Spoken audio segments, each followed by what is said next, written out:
Most people leave their dog alone the same way every day. Grab the keys, say a quick goodbye, close the door, and go. And most people have no idea that the 30 seconds before that door closes are some of the most psychologically significant moments in their dog's entire day. Not because of what you take with you when you leave, because of what you leave behind and what you fail to leave behind. There are specific science-backed things you can do in the moments before you walk out that measurably change your dog's physiological and emotional experience of being alone. Lower their cortisol, shorten their distress window, make the hours without you genuinely more manageable. Most owners do none of them. Today we are going through exactly what they are and why they work.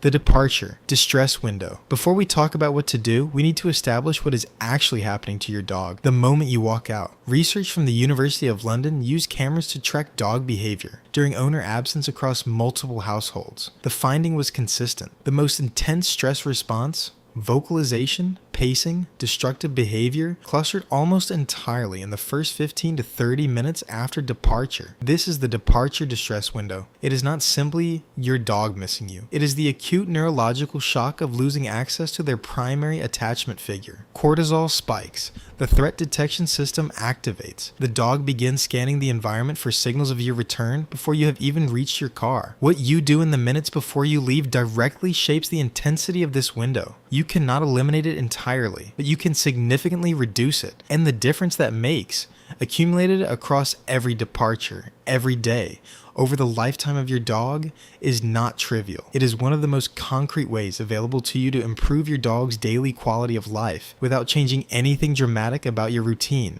Leave a scent anchor. The most consistently supported intervention in separation distress research is also the simplest. Leave something that smells like you, not a washed item, a worn piece of clothing, a t-shirt, a hoodie you have had on recently, place in your dog's primary resting area before you leave. The mechanism is physiological and well documented. Cortisol levels in separated dogs drop measurably in the presence of owner-scented items. Your scent is neurologically associated with safety at such a deep level that even the olfactory trace of you partially reactivates the calming effect of being near you. Studies examining scent-based interventions for separation anxiety found that owner-scented items reduced vocalization, reduced pacing, and increased resting behavior during the peak distress window compared to control conditions with no scent present. This is not a symbolic gesture. It is a physiological intervention. Your worn t-shirt on their bed is not you, but to your dog's nervous system, it is the next best available thing. And in the first 15 minutes after you leave, that matters enormously. Keep a rotation of worn items specifically for this purpose. It costs nothing and the research behind it is consistent. Give them something to do in the first 30 minutes. The departure distress window is the first 15 to 30 minutes, which means anything that occupies your dog's nervous system specifically during that window has its highest possible impact. A puzzle feeder filled before you leave, a long-lasting chew placed at their resting spot, a stuffed frozen Kong left in the spot they usually settle. The goal is not to distract them indefinitely. The goal is to bridge the most neurologically intense period with something that gives the brain a constructive focus. Research on enrichment-based interventions found that food-based enrichment provided at the point of departure significantly reduced stress behaviors during the distress window specifically. More than the same enrichment provided at other times of day, the timing is the intervention. The same Kong left out all day does not produce the same effect as the Kong introduced at the moment of departure. Front-load the enrichment. Give it to them as the last thing that happens before the door closes. Their brain shifts from tracking your departure to engaging with the task. The nervous system has somewhere productive to go other than distress, and that redirection, even for 15 minutes, can be enough to get them through the hardest part of your absence. Keep your departure calm and consistent. This runs against the instinct of almost every dog owner, and it is one of the most impactful things you can change. The long goodbye feels like the loving thing to do. What it actually does is elevate arousal in your dog at the exact moment you need their nervous system to begin settling. It signals that what is about to happen is a high-stakes emotional event, and a dog whose nervous system has been activated by an emotional goodbye takes significantly longer to settle after the door closes. Research consistently shows that dogs whose owners practice calm, brief, consistent departures showed shorter distress windows and lower cortisol during separation than dogs whose owners engaged in extended emotional goodbyes. Brief, warm, the same every time. A word or two. A gentle touch, the same sequence. performed without drama every single day. You are training your dog's nervous system to recognize the departure as a predictable, manageable event rather than an emotional rupture. Predictability is calming. Consistency is calming. Emotional intensity is not. The kindest departure is also the calmest one.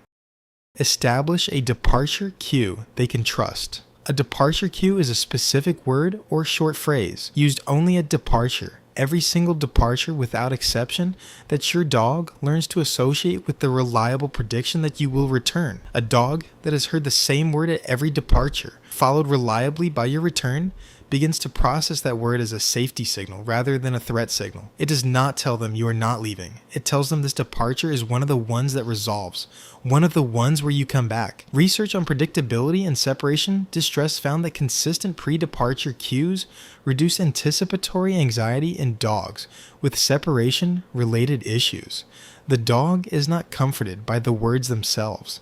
They are comforted by the pattern the words reliably predict. Choose a phrase.